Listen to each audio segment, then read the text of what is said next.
que se llaman valvas, no se llaman Sí, válvulas. valvas. Ajá. ¿Sí? Valvas porque son hojuelas. Todo esto, este músculo, estas cuerdas y estas válvulas se llaman aparato valvular. ¿Sí? El aparato valvular derecho y el aparato valvular izquierdo. Bien, entonces lo que tenemos es primero que todo un llenado, ¿sí? Un llenado de esta cámara que se da de manera sincrónica. Sí. Ujú. ¿Sí? Se llenan a la vez. Se llenan a la vez los ventrículos, se llenan a la vez los atrios, pero en momentos diferentes. Entonces, este atrio está completamente lleno, ¿sí? Y por impulso eléctrico se genera la contracción muscular. Ujú. Y esa contracción muscular lo que va a generar es una compresión. ¿Una compresión sobre qué? Sobre el líquido ventricular. Recuerden de que estas valvas están cerradas. Ujú. Entonces, si nosotros cogemos una bomba, no, una bomba de plata pequeñitas y le ponemos el dedo acá y está repleta de agua y nosotros le cogemos y la hacemos así, ella en algún momento, ¿sí? Ujú. Abre, empuja hacia arriba. Entonces lo que ocurre es eso, ¿sí?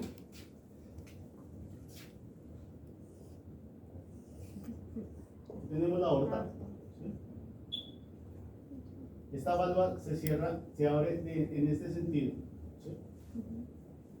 Esta válvula se abre en este sentido. Las cuerdas tendinosas, ¿para qué son? Para no permitir Que se abran. que se pasen de Que esta se devuelvan. línea, ¿sí? Que se devuelvan, que se prolapsen. Entonces, sí, exacto, sí. Pero en términos reales se llama prolapso. Entonces, cuando genera la compresión, lo que va a perdurar es estas valvas, que son las semilunares, en este caso la aorta. Y va así, ¿sí? Pero el primer ruido se genera porque estas valvas Se abren. estaban abiertas. Y se cierran. Y cuando llega la compresión, la sangre intenta devolverse. Ujú. ¿Sí? Y en el momento en que se devuelve, empuja estas valvas Oh. y las cierra, ¿sí? Las coapta, eso se llama. Coapta. Las coapta. Profe, entonces no sería por presiones, es que en fisio habían dicho que, o sea, por eso, que la presión se iba acercando y cuando se cierra. No. Pues digamos que aquí hay un incremento de presión, eso es verdad. Aquí se genera un incremento de presión, pero lo que la cierra no es el incremento de la presión, sino la devolución mecánica de la sangre. Ok. ¿Sí? Que intenta devolverse y al devolverse, supongamos que tenemos esta vaina abierta y su merced empieza a caminar, Ajá. lo que hace es cerrarla. ¿Sí? Es una acción mecánica de empuje de la sangre a buscar devolverse. De un lado, de mayor presión a menor presión, pero no es la presión la que la cierra. ¿Sí? Señor, es el empuje del volumen. ¿Sí? ¿Son la propia sangre? Ahora, esto no se contrae de esta manera, como está el dibujo, es decir, eso no se contrae así. ¿Sí? Esto se contrae como un twist, como un tornado. ¿Sí? Si ustedes leen un poquito de fisiología, ¿sí? Existe, el corazón está formado de una banda miocárdica, ¿sí? Una tela en la cual se va enrollando como si formáramos un cono. ¿Sí? ¿Eso no es ¿Qué la dijo? teoría de las bandas? Sí. No sé. Sí, lo ¿Qué que dijo dijo? Hernán. ¿En Sí. patología? No, de fisio. Vimos en fisio De que fisio, si uno de cortaba las el telas, corazón, las como que uno lo, como un tapete. Se desbarata y sale una banda. Eso, ¿Sí? ujú. Exactamente. Entonces la banda está formada por un cono, pero el cono está formado sobre el ventrículo izquierdo. ¿Sí? Entonces recuerden que el ventrículo izquierdo ayuda a generar la contracción del derecho. Entonces, al momento de contraerse, lo que se hace es encoger la cámara ventricular y por fuerza de empuje cierra las válvulas ventriculares y se genera el primer ruido, porque se cierra. El grado de evolución de la sangre es incipiente, ni siquiera se nota, ni siquiera se ve, pero si tiene una falla, sí se va a ver. Y esa misma fuerza se sigue compresionando y aquí porque aquí sí intervienen las presiones, ¿sí? Ujú. Para Porque la presión de la raíz aórtica normalmente es de 120, ¿sí? milímetros de mercurio. Entonces, la presión para que abra esta valva tiene que ser mayor. 140. Tiene que ser 120 Mayor. más algo, ¿sí? Puede ser 121. Y genera la apertura por el incremento en la presión intracameral para que dé eso. Esto se llama presión de la raíz aórtica. Presión de la raíz. De la raíz aórtica. aórtica. Y genera, Que se abran las valvas luminarias. se abren las valvas embrionarias y haya una eyección máxima y una eyección mínima. La eyección mínima es porque ya hay un flujo de salida y el ventrículo se sigue generando la contracción y sigue eyectando el flujo, ¿sí? Ahora, ¿por qué se da el cierre de las válvulas o cómo se da el segundo latido? Segundo sonido, el S2. El cierre de las válvulas aórtica y pulmonar. ¿Y por cómo se cierra? Porque la sangre no se puede volver, supongo que también como Porque la presión La aquí presión por presión. Disminuye, ¿no? ya ha caído, ¿sí? Y aquí la presión Está más alta. sigue siendo mayor. Sí. Entonces la Se sangre cierra. siempre va a moverse Donde mayor o de, menor de presión. mayor presión a menor presión. Entonces la sangre busca devolverse y en el Y momento que se cierra. devuelve, se La cierra. vuelve y la cierra y se genera el segundo ruido, el S2. Sí. En la protodiástole. Entonces lo que escuchamos nosotros, dun loop, pum, pum, pum, pum, pum, pum, es el cierre de las válvulas auriculoventriculares y el cierre de las válvulas pulmonares, que están ubicados dentro de la sístole o diástole, sístole y diástole. ¿Cómo? Dentro de la sístole o diástole. Diástole. Uy, perdón. Entre la sístole o la sístole y la diástole. Y nosotros escuchamos que sístole o diástole, o ambas. Diástole. Diástole. Entre diástole y Se sístole. llena de sangre. Sería que ambos. Diástole. Diástole. La sístole. La protodiástole hace parte de la sístole. Ah, Ok. Sístole, sístole. 1, 2, 3, 4 fases son de la sístole, 4 fases son de la diástole. Lo que nosotros escuchamos, el dun loop, pum, pum, pum, pum, pum, pum, estamos escuchando todo lo que está ocurriendo en la sístole. En la diástole no se escucha nada, no se debe escuchar nada. Si se escucha algo es completamente Ya, anormal, ¿sí? Ya sea un tercer ruido o sea un sonido regurgitante. ¿Sí? ¿Entonces entendieron por qué cierran las válvulas? Sí. Perfecto, siga. Porque si dice sístole es porque no hay nada, no se escucha nada. No, en la diástole no se escucha nada. ¿Cómo cierran las Acá están las fotografías. Bueno, respecto a los niños que presentaba el paciente, lo que nos decía su tutor, pues creemos y el diagnóstico diferencial es la bradicardia sinusal. La bradicardia sinusal normalmente presenta disminución de la frecuencia cardíaca, casi siempre se da en caninos o animales que son demasiado, que sirven para el atletismo, para ejercicios, para todo el tema también deportivo, pero dice que puede darse por puede darse por genética o por herencia y que no puede haber mayor afectación, que incluso si esto sucede en animales atléticos es algo bueno porque hace que el corazón no tenga que ejercer más fuerza o mayor contractividad para bombear la sangre al resto del organismo. La bradicardia tiene varias formas de darse subyacentes. Una de ellas puede ser hipocalcemia. Como saben, pues la hipocalcemia es la disminución de calcio en el torrente sanguíneo, en el cuerpo, principalmente para que los músculos y el músculo cardíaco también, ¿no? Las secciones son los que más necesita calcio para poder funcionar. Pues si no hay la insuficiente calcio, pues obviamente el músculo cardíaco va a tener una disminución en la frecuencia o la forma de generar los impulsos. Y la otra es también por hipotiroidismo. El hipotiroidismo también va directo de la parte endocrina, va directa al nodo sinoatrial, que le ayuda a las descargas eléctricas. Esas son una de las posibilidades de la bradicardia sinusal, no para pues realmente saber si fue por hipocalcemia, si es hipotiroidismo, necesitamos también más exámenes, hacerles exámenes sanguíneos, químicas y esto pues para saber exactamente si realmente es la bradicardia sinusal y eso es realmente la etiología casi siempre viene por otros lados y es la disminución de la frecuencia cardíaca. Bueno, José, tienes leer un poquito más sobre el hipotiroidismo relacionado con la parte cardíaca y vas a encontrar que es algo diferente. Ahorita no, pues digamos que no es la asignatura, pero tiene un componente más hacia la fibra que hacia el nodo. ¿A las fibras musculares? Sí, y a la contractilidad. ¿Por medio de las hormonas? Sí, por medio de la hormona tiroides. Okay.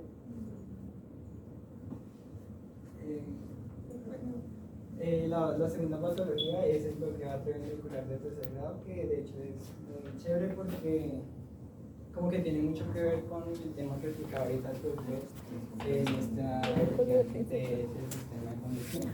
Entonces lo que pasa en esta patología es básicamente que hay una desconexión total entre el nodo atrioventricular y lo que viene siendo el ACX. Básicamente hay como acá una separación.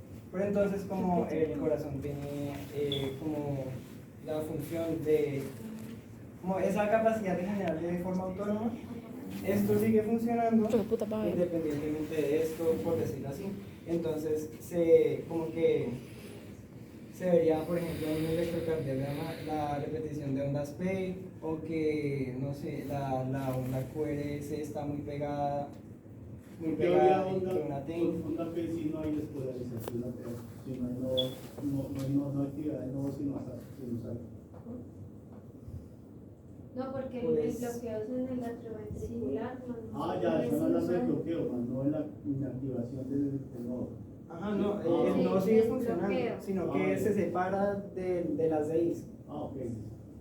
Exactamente. Entonces esto como que sigue funcionando independientemente y pues eso, es una separación completa, lo mencionan así porque también hay de primero y segundo grado, pero no habla de una separación completa, sino como de una reducción o una... El segundo grado es intermitente. Ajá, una intermitencia entre la conducción. Pues eso, entonces ahí veríamos cómo puede que la contractibilidad a nivel atrial se esté dando de manera correcta, pero entonces a nivel ventricular no lo está haciendo. Y pues de donde sacamos la información de un libro, había un electrocardiograma que de hecho mostraba esto de la repetición de ondas P o que la parte QRS estaba muy pegada de una P, muy pegada, y no había onda T. Por lo mismo de que no se está dando de manera correcta la despolarización ventricular. Bueno, Usualmente, ahora sí, señora. usualmente los tratamientos, en este caso del bloqueo atrioventricular de tercer grado, no hay tratamientos, o bueno, lo que consultamos decía que no había tratamientos. Lo único sería, si ya es demasiado, se cambia un marcapasos, se pone un marcapasos distinto y también se busca utilizar fármacos que bloqueen las actividades parasimpáticas del nodo atrioventricular. Atropina. Y dopamina, a veces utilizan dopamina. Bien, en vista de lo que ustedes han expuesto, ¿por qué y cómo se daría una taquicardia? ¿Ya explicaron la verdad? ¿Por qué 15 de una sola excitación a nivel de la conducción eléctrica del corazón? ¿A partir de qué? ¿A partir de qué? Puede que la señal que se esté enviando desde el nodo sinoatrial esté siendo demasiado rápida, entonces las contracciones atriales y ventriculares están dando muy ¿Quién rápido. modularía ese nódulo sinoatrial? Esto viene desde, el ganglio, Los ganglios periféricos, los ganglios periféricos.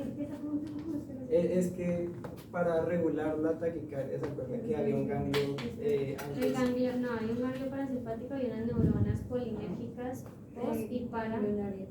post y pre Ganglionarias. ganglionarias. Pero el parasimpático. Sí, este Y parasimpático. la activación del parasimpático sobre el nodo sinoatrial también va a generar una radical. ¿Sí? Pero si tiene una taquicardia, el parasimpático no tiene nada que Entonces está ver. el simpático. Con la adrenalina también no puede ser. ¿Sí? Esa es otra Ah, voz. El parasimpático me genera la bradicardia. El simpático me va a generar un incremento en la frecuencia cardíaca. Cuando usted se acuesta a dormir y son las 2 o 3 de la mañana y usted está refugiado, ¿quién predomina sobre la actividad cardíaca?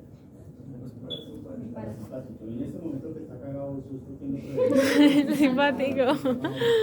El simpático. Y si se va a jugar fútbol ahorita, ¿quién lo predomina? El simpático. Muy bien. Hágame el favor y me busca, ya acabaron, ¿cierto? Bien, búsqueme ahí en internet una cosa que se llama el diagrama de Wilkes. ¿Diagrama de qué? De Wilkes.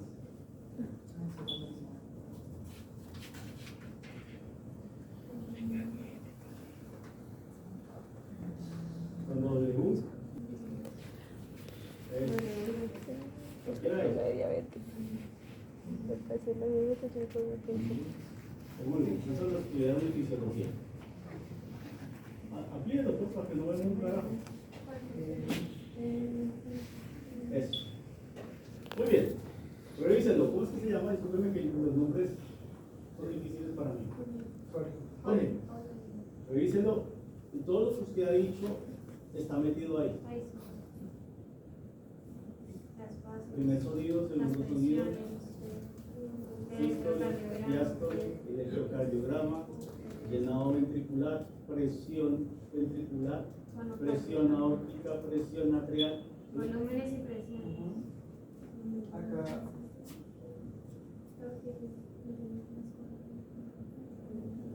Ese diagrama lo tenemos que tener en la cabeza.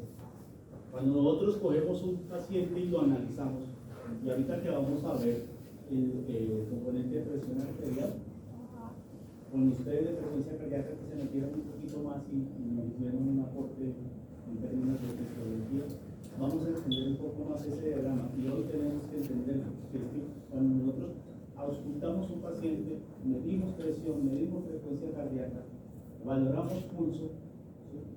Nosotros tenemos que pensar en ese diagrama. En nuestra cabeza de nuestro paciente tenemos que llevarlo a ese diagrama y entender lo que está pasando con la función cardíaca. Y como tenemos que ver la semiología del sistema cardiovascular, es súper importante y necesario. Un paciente de la síntesis, un paciente no tiene un flujo correcto, ya sea por una disminución o por un exceso de flujo, por un exceso de frecuencia, por una disminución de la fuerza contráctil, todo está metido en ese diagrama. Y todo tiene que estar metido en nuestra cabeza cuando nosotros estamos auscultando un paciente. Nosotros no podemos auscultar solamente el pum pum pum y tiene 120 cardíaco. Eso tenemos que dejarlo de lado. Entonces vamos a tener ahí en stand-by ese diagrama y vamos a escuchar los de presión arterial.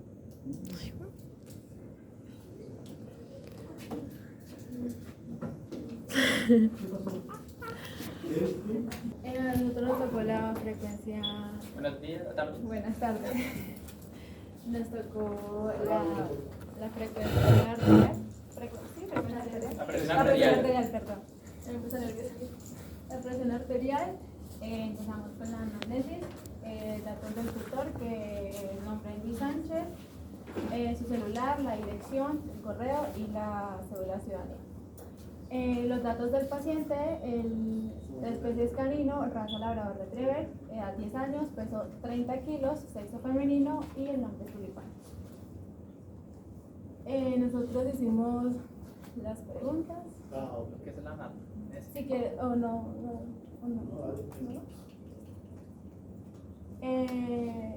El tulipán fue llevado a la clínica veterinaria debido a letargo, falta de apetito y vómitos intermitentes durante las últimas semanas. El propietario también notó que el tulipán estaba bebiendo más agua de lo normal y orinando con mayor frecuencia. Las constantes: el estado de alerta, deprimido, temperatura 32,2 centígrados, frecuencia cardíaca 110 latidos por minuto, frecuencia respiratoria 24 respiraciones por minuto, mucosas pálidas y secas, palpación abdominal, dolor a la palpación renal bilateral, pulso débil y la presión arterial sistólica 180 mililitros de mercurio. Estaba elevado. Bueno, para empezar voy a dar una pequeña introducción de la presión arterial. La presión arterial significa la presión que va ejerciendo la sangre a través de las paredes de la arteria. Eso se mide, pues, como ya han dicho los compañeros, a través de milímetros de mercurio. Esto se representa con dos representaciones, que vendría siendo la porción sistólica, que vendría siendo la mayor presión, la presión máxima, y la presión diastólica, que vendría siendo la relajación como tal. Eso es muy importante a la hora de evaluar un paciente, ya que nos puede dar un indicativo de lo que puede presentar el paciente. No es como que nosotros pulsemos y escuchemos, no tiene, no sé, alguna patología, pero sí nos puede dar un indicativo. Esto se mide a través del esfigmomanómetro, que este esfigmomanómetro lo utilizaríamos con un manguito y una bomba inflable, y también con un estetoscopio, que eso lo colocaríamos en la pata del perro y la hacemos con un...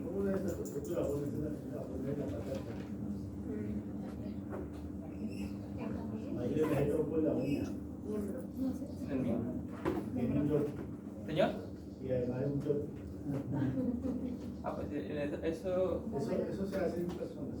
En animales no se hace. pues tengo entendido que en pacientes, es que, pues lo que leí es que no se puede escuchar las pulsaciones. Hasta el manguito va y venga. Bien. Pues, profe, lo que yo tengo entendido, no sé si está bien, es que en perros, bueno, lo que es en gatos y en perros pequeños, no se puede escuchar las pulsaciones, que esa ya es con otro pues, aparato, podría decirse, pero en animales grandes sí se puede escuchar, bueno, en perros grandes, no sé si está bien o estaría mal. Démoslo con un doble. El Doppler, exactamente. Sí, porque ya sean grandes o sean pequeños, en animales es diferentes. Y como dice el estetoscopio, ahí no cumple ninguna función. El Doppler lo que nos va a hacer es, va a generar un ruido que nos va a indicar sístole y diástole. No, el paso de la sangre. Ah, bueno, perdón, sí, el paso de la sangre es lo que nos va a indicar. El paso de un pi, bueno, no sé cómo sonará, pero pues yo que será un pi o un sonidito indicativo. Eso es como si fuera un soplo. Oh. Los problemas pueden ser por muchas consecuencias, ya vendría siendo pues por la edad, por la raza, por la alimentación, por el ambiente, por el sexo, por muchos problemas. Normalmente lo que estuve investigando era que se puede dar, normalmente es por la edad y por la alimentación. Ya hablando sobre la falla renal crónica, vendría siendo que esto puede llevar a una acumulación de toxinas en el cuerpo y un desequilibrio electrolítico en ello. Esto, si este injuria sigue persistiendo, lo que se presentaría vendría siendo las enfermedades cardiovasculares, vendría siendo una anemia y unos trastornos óseos en el paciente. También cuando hablamos de degeneraciones graduales, es que lo que les estaba comentando era que entre degeneración gradual vendría siendo que el paciente en la edad ya los riñones no le funcionan como le deberían funcionar, y pues el paciente tenía 10 años de edad, entonces puede ser un indicativo de que puede tener una falla renal, lo que nos daría el primer indicativo. Cuando hablamos de enfermedades subyacentes, vendría siendo la falla renal, la falla renal crónica, que puede ser acumulada por enfermedades subyacentes, ya vendría siendo por problemas renales en el intersticio, o también puede ser por una enfermedad renal inflamatoria, entre otros muchos. Bueno, el tema de la presión arterial y por qué estamos hablando de las fallas renales, como mi compañero ya mencionó anteriormente, la presión arterial puede ser aumentada dándonos hipertensión o disminuida dándonos una hipotensión, ¿no? Estas presión arteriales aumentadas se dan por, como dijo mi compañero, por edades, por diferentes factores. Como tal, hay un tipo de hipertensión que es la primaria, que no se sabe el origen, no se sabe la causa, simplemente da. Pero en esa no nos vamos a enfocar en la hipertensión secundaria, que es esta es producida por diferentes agentes. En este caso, las fallas renales. Y se preguntaron ustedes que cómo interactúan o que tiene una falla renal con el aumento de la tensión arterial. Como ya me mencionaron mis compañeros anteriormente, una presión arterial normal encuentra entre 140 en sistólica y en diastólica en 90. Eso es en perros normales, aunque pues, esto varía dependiendo de raza, edad, bueno, etcétera, etcétera, etcétera. Y como ustedes habían dicho, es la presión que se tiene que ejercer desde el ventrículo izquierdo para salir. En el caso de las fallas renales, ¿qué ocurre? Sabemos que una falla renal es cuando prácticamente el riñón ha perdido parte de su funcionamiento, y si bien sabemos de fisiología renal un poco, la función del riñón es el filtrar, ¿no? El filtrar los desechos y que salen expulsados por la orina. Si hay una falla renal, esto nos quiere decir que hay una mala filtración. En dado caso, al haber una mala filtración, se está expulsando más agua en algunos, por la redundancia, casos. ¿Qué pasa? Resulta que el riñón tiene un sistema muy importante, el sistema renina-angiotensina-aldosterona. Este sistema renina-angiotensina-aldosterona lo que va a hacer en el cuerpo del paciente es mantener un volumen constante, porque el riñón, resulta que el riñón es un órgano que necesita un volumen constante de sangre, o sea que esté muy bien irrigado. Al haber falla renal se está consumiendo más agua, y sabemos que el volumen sanguíneo está constituido casi por completo por agua, y pues al no llegar ese volumen constante al riñón, se activa ese sistema. ¿Qué pasa? Ese sistema puede que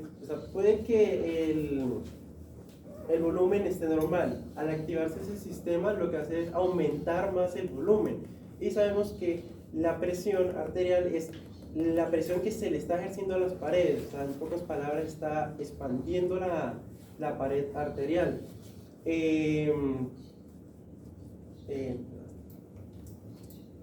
¿Alguna? No. No, siga, pues.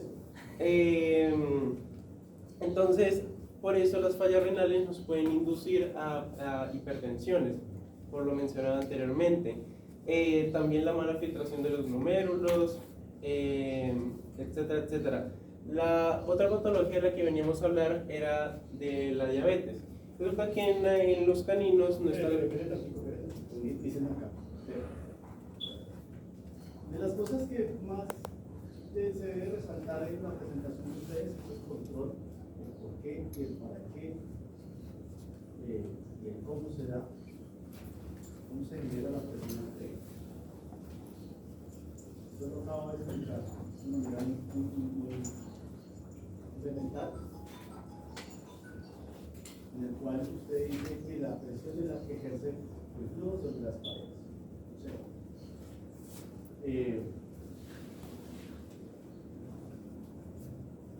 pero usted está un poquito confundido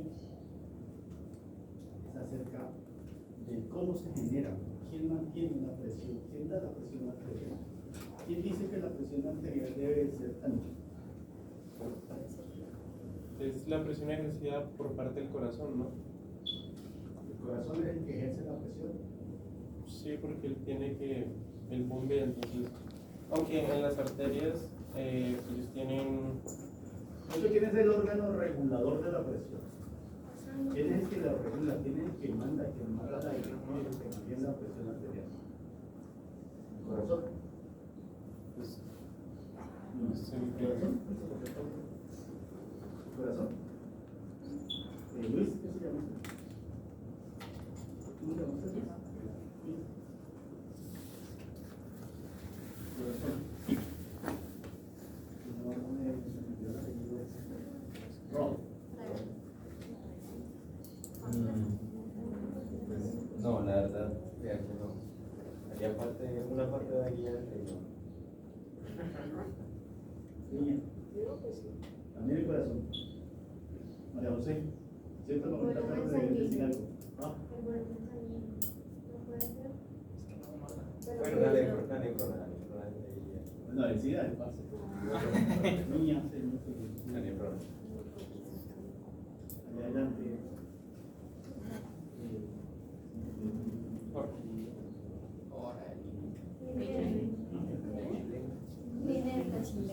Yo soy chileno y tiene como el acentito. Al final. El corazón. Sí. Corazón, ¿cierto, niña? Sí. Bien, corazón. Un poquito aquí abajo. No, no es corazón. Corazón no es quien regula la presión. Corazón trabaja a unas presiones. Pero quien regula la presión es el riñón. Y lo dijo usted. En el riñón quien regula la presión es el sistema renina-angiotensina-aldosterona. ¿Y por qué y para qué? Pues hasta donde investigué, cuando consulté, pues sabemos que el sistema renina-angiotensina lo que quiere hacer es mantener un volumen constante. O sea, que haya un volumen constante. ¿Para qué tiene que haber un volumen constante? Para que haya una buena filtración. ¿Para qué es necesario? ¿Qué es lo que le exige que haya una buena filtración? ¿Cómo es? ¿Cuál es la condición número uno para que haya una filtración? Para que haya una buena filtración, la respuesta Sí. es. ¿Cuál es la condicionante para que haya una filtración? Pues que hayan desechos.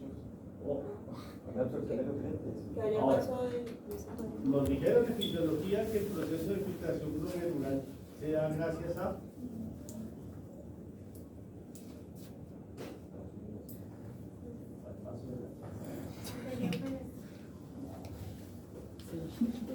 ¿qué pasa con ese endotelio fenestrado? Que es como una mallita, como un colador, deja pasar. Y luego siguen otras dos barreras. La membrana basal y los podocitos. ¿Cómo hace para que pase? Porque tiene que pasar por esa barrera. ¿Por dónde pasa? Las presiones. Pedro con su casa. Presión, hay las presiones. Es una presión, ¿sí? ¿Una presión de qué? Del flujo que va por el glomérulo a través de ese sistema de selección de partículas para que pase a la cápsula de Bowman, se genere un ultrafiltrado. Entonces la condición número uno para que se genere el filtrado es presión. ¿Sí? Entonces, ¿y por qué el riñón tiene que regular eso? Porque la función del riñón depende netamente del proceso de filtración y depende del flujo que llegue de sangre al riñón. Entonces, el riñón tiene que preservarse o preservar la cantidad de flujo y la cantidad de presión que debe llegar a él para generar su correcto funcionamiento. Entonces, el órgano que genera ese monitoreo y esa organización está encima de la nefrona, que es la mácula densa.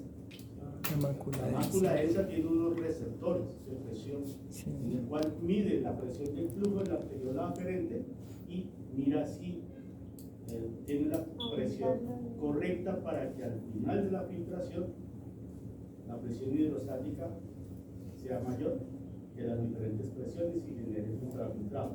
Entonces, cuando no hay un proceso, cuando no hay ni un flujo, ni menos una presión adecuada, la mácula densa se activa y se activa el sistema renina-angiotensina liberando la renina.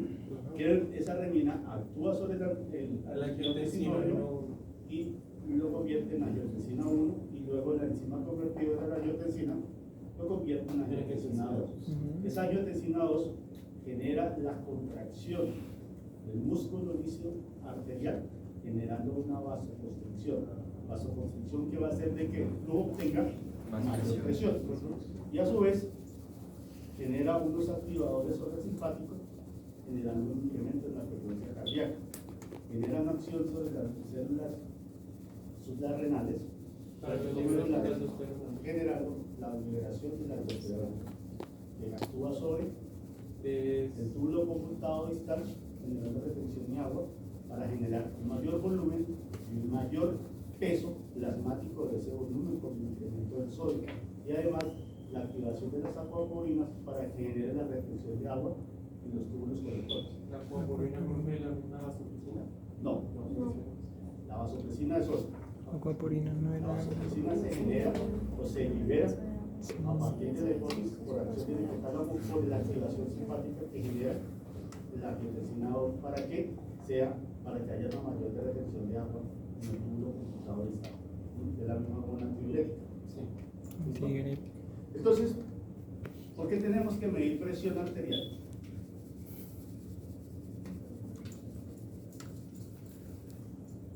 ¿Por qué? Porque se convierte en el ítem más importante de todas las constantes fisiológicas. Porque no está dando el volumen, o sea, ¿cómo con ese volumen de todo esto? Usted está ahí como está parado, ¿cierto? Está recto, está de pie. Todo el bombeo de la sangre se hace a partir del corazón. ¿Sí? Pero las presiones están dadas por el tamaño de los vasos arteriales. Y ese tamaño de los vasos arteriales está ligado a la acción de la función renal por el sistema renina-angiotensina. ¿Sí? Para que usted le llegue sangre al cerebro, que está a 30 centímetros por encima del corazón, necesita una presión. Para que usted le llegue sangre a los músculos, a la piel, necesita una presión. Para que le llegue sangre al hígado, para que le salga sangre al riñón y a todos sus órganos, necesita una presión. Y esa presión hace de que la sangre llegue a todos los órganos, a los tejidos, ¿con qué? Con una capacidad o con una cantidad de oxígeno. Entonces, si la presión no es adecuada, no hay una buena perfusión. Y si no hay una buena perfusión, no hay una buena oxigenación del tejido. Y hay un proceso isquémico del tejido. Entonces, la presión arterial en condiciones normales garantiza la perfusión total de los tejidos del cuerpo. ¿Sí? Un incremento en la presión genera un daño en el sistema de flujo, principalmente en los capilares. ¿Sí? Una disminución de la presión va a disminuir ese flujo y va a generar el proceso isquémico. Entonces, por eso es tan importante regular la presión o medir y evaluar la presión arterial en un paciente, porque nos garantiza que el movimiento de sangre con el transporte de oxígeno es el adecuado. Si no, vamos a tener problemas. Si usted tiene una crisis hipertensiva, le va a doler la cabeza, le puede haber ruptura de retina, ¿sí? La cara se le pone roja, porque en los capilares, con la fuerza que tiene la presión, es mucho. Se le van a reventar los vasitos y se va a ver cachete colorado, está tan bonito que está. ¿Sí? Una disminución de la presión, ¿qué pasa? Se pone pálido. Sí. Todo, se pone morado.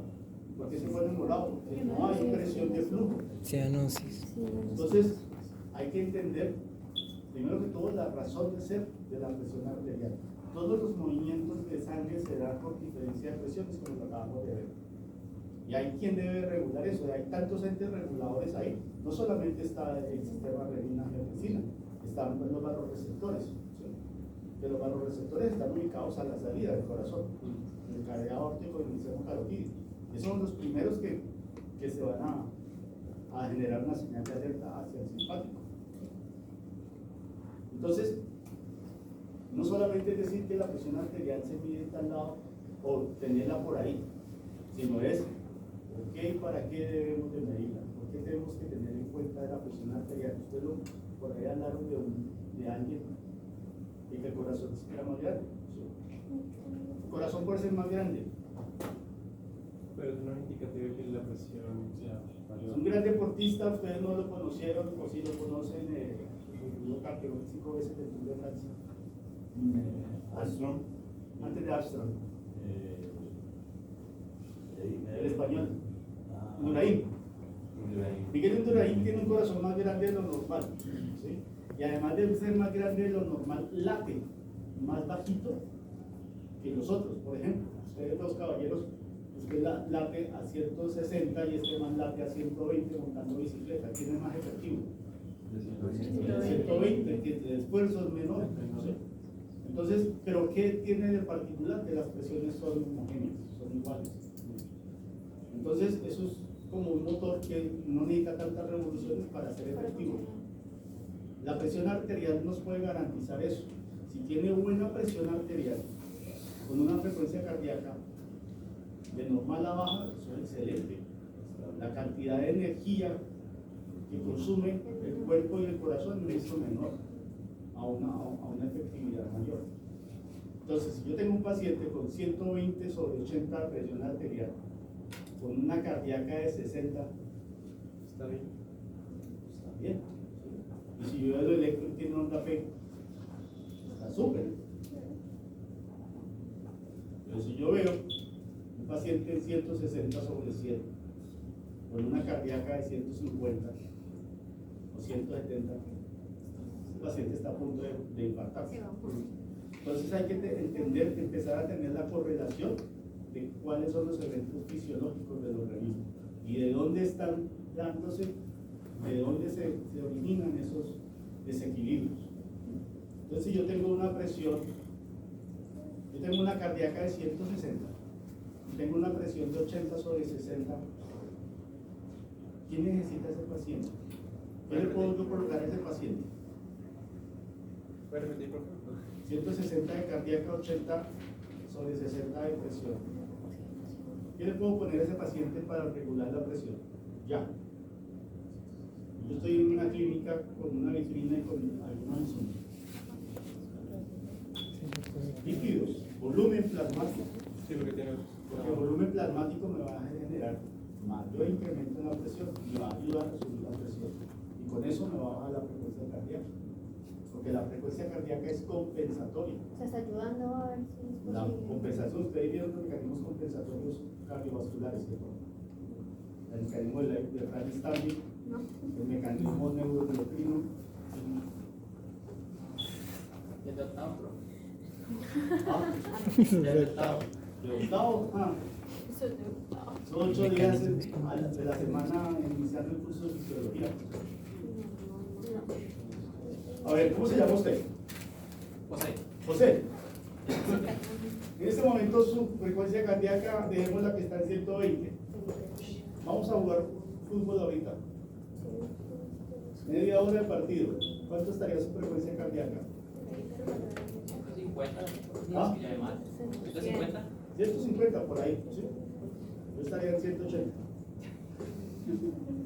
150. ¿Para qué se le incrementa la frecuencia cardíaca? Pero no más ahorita. ¿Por qué se le incrementa? Pues para termorregular el cuerpo. Ah. Porque Muy a bien, la vez. porque su organismo está haciendo un Oxígeno. ejercicio, una actividad física y requiere consumos más altos de oxígeno y otros componentes nutricionales que tiene entonces el corazón tiene que trabajar más. Pero si el corazón mueve más flujo, su corazón se va a poner más grande o más chiquito. Igual. No va a cambiar, el corazón nunca cambia, el corazón es lo que es. Sí, no estaría bueno. ¿Sí? A menos que tenga patología. María José, su Pero dicen corazón que no se cuando puede lo- hacer más grande, sobre todo en semiología.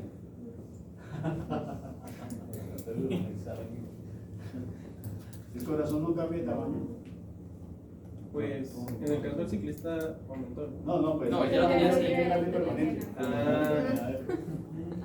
Nació así. Pero ustedes, si yo le mido el corazón a usted ahorita y tiene un diámetro, pongámosle de 10. ¿sí? Y yo lo pongo a jugar y tiene un diámetro de 12, 13. ¿Eso es anormal o es normal? Pero por ser Yo creo que músculo tiene no que puede ser generar anormal. un crecimiento infantil, como los ¿Puede generar otros, qué? como los otros músculos Pero, no puede generar algún crecimiento infantil. no. O sea, los otros músculos crecen también. Pero crecen, pero no se reducen. Si ustedes pueden hacer ejercicio, sus músculos crecen. Sí. Pero de pronto su masa muscular empieza a bajar, pero en meses, sin más actividad cardíaca. Yo hablo de un instante, de un rato. Yo hablo de los 40, 60 minutos que este más se vaya a jugar. Pues una normal. Anormal. Una hipertrofia ya es como algo patológico, así. La respuesta está en la fisiología y está en el primer mecanismo compensatorio cardiovascular que se llama mecanismo de Frankenstein. Léanlo, búsquenlo ahí en se les da los que tienen internet. Y si no, métase ahí, busque mecanismo de Frankenstein. Frank Stahl. Son dos tipos que ganaron el premio Nobel de 1900 algo. Son tamaños normales en reposo. Y es que tiene lógica. Si yo hago más ejercicio, muevo. ¿Cómo era, profe? Frank Stahl. Vean. Exactamente.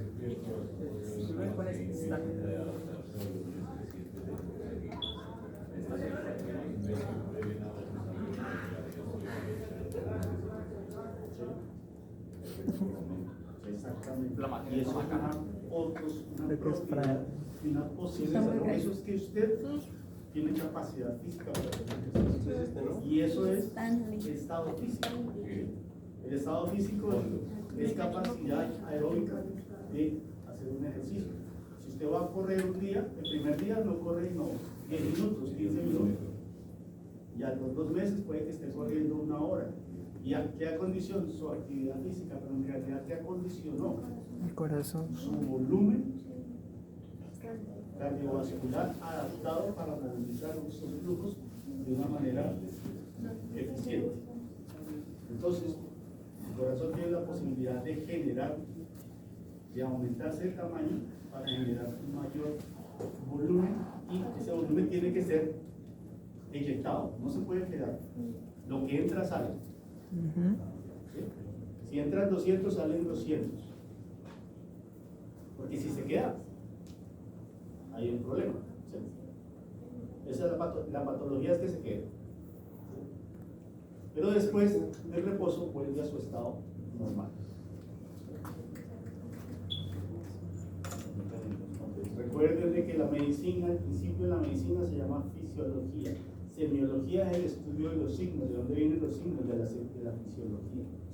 Entonces necesitamos la fisiología para entender los hallazgos que nosotros estamos viendo o evidenciando en nuestro paciente. ¿De dónde vienen? No estamos sino hasta ahora en constantes fisiológicas.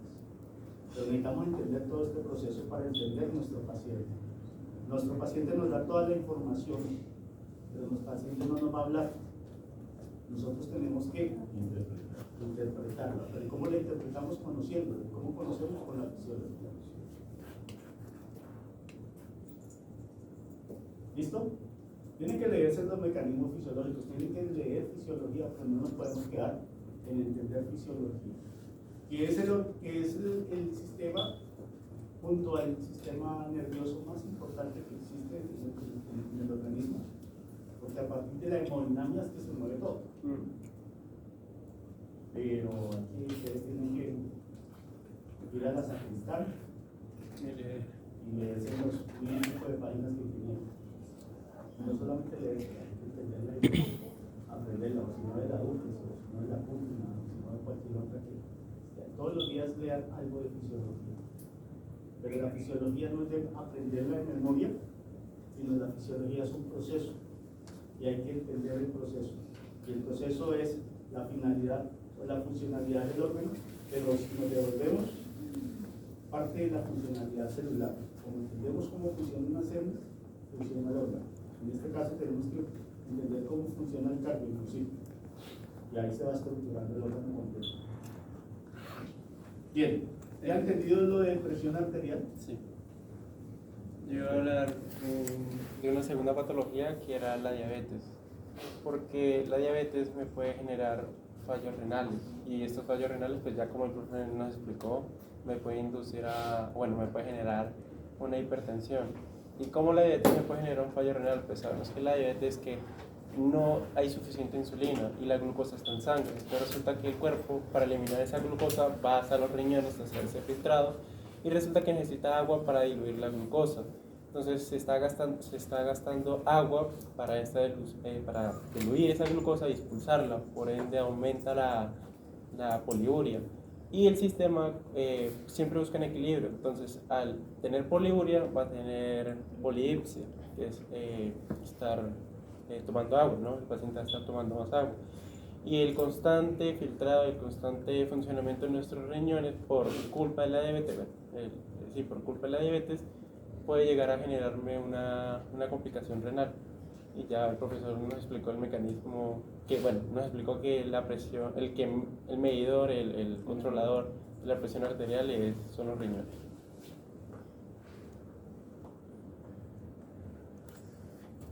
¿Listo? Ok, ahora sí el diagrama de Google. Diagrama de... El que pusimos horizontal. Wiggins, ok. con doble G y W. Diagrama de... Cada línea. Está la presión aórtica, presión arterial, presión ventricular, volumen ventricular, y acá como un electrocardiograma, pero no me acuerdo, no sé. Y un fonocardiograma, los sonidos. El S1, el S2. Sonidos.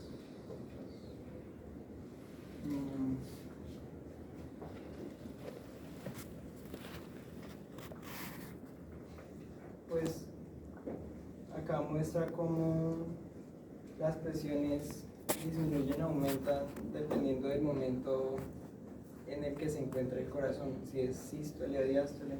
Entonces, por ejemplo, en la sístole la presión va a aumentar, se ve como el aumento de la presión. Por ejemplo, la presión acá normal era de 80 de la aórtica, y en la sístole, que es cuando hay contracción del corazón, la presión va a aumentar hasta 120. La relajación es mayor. Como por momentos. Pues es lo que yo veo. Bien.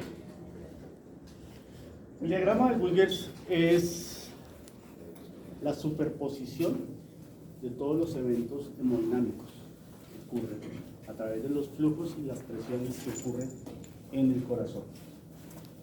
Como lo explicaron ahora, existen varias fases. Aquí nos faltarían las fases, pero bueno.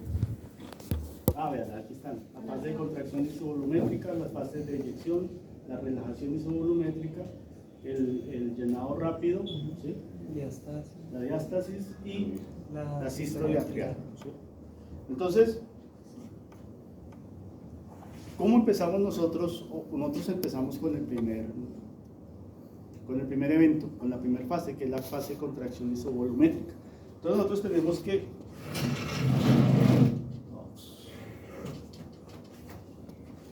No, es el negro.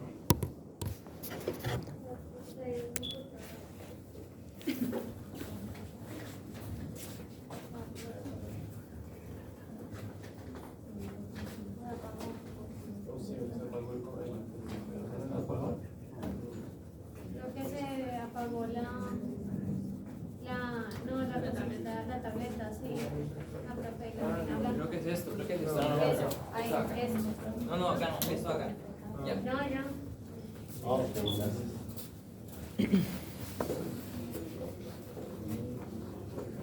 Espera.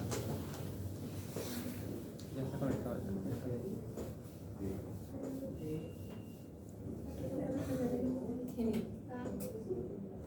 Hágale feo. No se preocupe que esto se ve en fisiología, se ve en semiología, se ve en medicina interna, se ve en médica.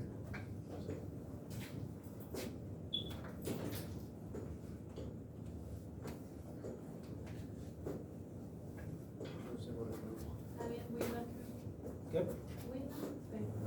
No, pero no debería. Ya está ubicando. Ya está ubicando. El cable. Mira el cable, dice. Hágale, yo hago una llamada.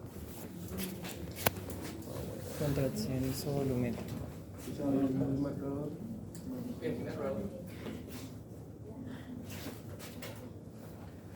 Para señalar. Tenemos esta fase que es la primera, ¿cierto? La fase de contracción isovolumétrica. Esto es lo mismo que esto. Entonces, ¿qué es lo que hace? Generar un incremento en el volumen. Fíjense que está la presión ventricular. Se incrementa el volumen y al incrementarse el volumen, se incrementa la presión. ¿Por qué se incrementa la presión? Porque se incrementa la contracción, ¿sí? Entonces la contracción, piensen ustedes que se va elevando y se vuelve en un momento más alta que la presión aórtica. Y lo que genera es el descenso de la presión aórtica. ¿Por qué hay un descenso en la presión aórtica? Porque se aperturaron. En el momento en que se apertura la válvula aórtica, el ventrículo empieza a vaciarse, ¿sí? Y se vacía, y al término de vaciarse, ¿qué pasa?